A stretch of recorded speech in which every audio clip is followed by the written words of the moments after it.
Does Metal Gear Solid 5 still deserve a spot in your today's gaming library? Or has time been unkind to this legendary game? In this video, we're diving deep into whether this game remains a must-play after 10 years, or if it's finally time to let this legendary title rest in peace. From visuals to story and gameplay, we'll be covering everything to find our answer. Now, let's enjoy the video.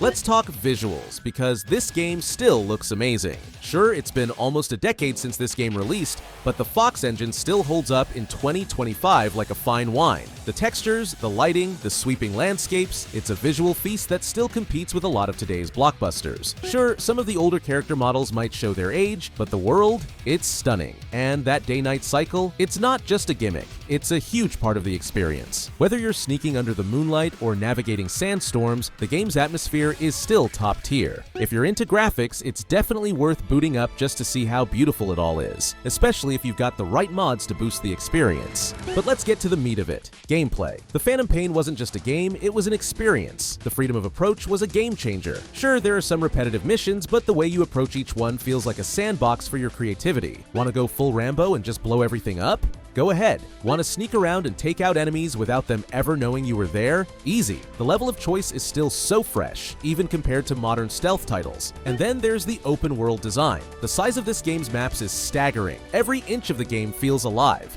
with a sense of depth that other games only dream of. In 2025, some games have caught up, but they still don't do it like Metal Gear does. The AI is smart, the systems are robust, and it gives you freedom that modern open-world games struggle to match. Yeah, maybe some of the missions feel a bit repetitive, like the Fulton balloon is great, but you've seen it too many times. But the sheer variety in how you can tackle them keeps things interesting. It's still a game that feels more like a playground than a linear story, and that's something few games do as well as this one. One thing that will start bugging you though is some of the animations. For instance, look at this horse moving. It looks kinda sketchy. For a game that nails so many little details, you'd expect the main ride you rely on for half the game to feel a bit more natural. But no. This guy moves like he's trying to moonwalk or something. If you think this video is helpful at any point, don't hesitate to like and subscribe.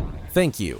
Now, let's talk about the story. This game's narrative isn't exactly what you'd call traditional. If you're looking for a neatly tied up tale, this isn't it. But that's what makes it unique. Its fragmented, mysterious storytelling style. You're left piecing together the story like a puzzle, and honestly, that sense of discovery still feels fresh, even after 10 years. To be fair, the story is a love it or hate it kind of thing. The game leaves you with more questions than answers. But it's those unanswered questions that give the game its lasting appeal. Like, is Venom Snake really Big Boss? Or, what's the deal with Skullface? The mystery still lingers, and that curiosity is enough to pull you back in. And then there's the characters. Quiet, Revolver Ocelot, Kaz, and of course, Big Boss himself. The kind of characters who stick with you and their motivations are compelling. You'll find yourself wondering about them long after you've put the controller down. Let's talk about community. The game's community is still kicking. Modders have kept the game alive with custom skins, improved graphics, and even mission mods that refresh the experience. If you're looking for a new way to dive back in, there's a whole world of fan-created content waiting for you.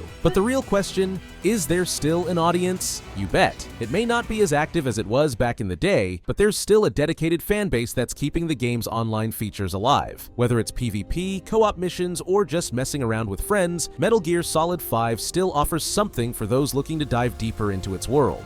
So, is Metal Gear Solid 5, The Phantom Pain, still worth playing in 2025? In short, yes. If you're a fan of stealth action, open world gameplay, or just looking for a game that lets you do whatever you want, this one is still one of the best in the genre. It's a masterpiece that's still shaping the stealth genre today. It may not be flawless, but it's definitely worth your time, even in 2025. So, if you've been sleeping on it, now's the time to dive back in. Now, if you're still not sure about it, but you're a big fan of open world games, you definitely need to watch the video on the screen.